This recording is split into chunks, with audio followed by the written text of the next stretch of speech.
Imnedija installazzjoni interattiva bl-isem Gateway. Din l-installazzjoni ta' Pier Portelli tinsab fil-barrakka ta' fuq u hija t-tieni minn serje ta' 4 xogħlijiet ta' Portelli ikkummissjonati mill-Fondazzjoni Ċelebrazzjonijiet Nazzjonali.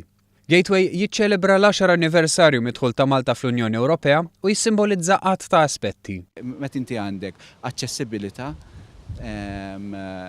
moviment ħieles u għandek ukoll riflessjoni tiegħek innifsek f'dawn il-gates għalhekk il-mirja il-mera hija xi ħaġa importanti għax qed tirrifletti lilek innifsek. Dan il-proġett huwa interattiv e kif kull darba li xi ħadd jgħaddi minn ġodin l-installazzjoni jindaqqu siltiet mis-Sinfonija numru 9 ta' Beethoven li hija wkoll l-innu uffiċjali tal-Unjoni Ewropea. L-element tal-ħoss huwa importanti u l-ħoss huwa dak li jagħmel il-ġrajja demokratika, fis-sens tal-ġrajja demokratika meta għandek in-nies li qed jgħidu iva jew qed jgħidu le jew inkella qed jagħmlu ħoss bażikament. Preżenti għal din il-preżentazzjoni kien hemm is-Segretarju Parlamentari Ian Borch li qal li installazzjoni bħal din tgħinna nifhmu l-vantaġġi u nkomplu naħdmu fuq id-drittijiet li ksibna.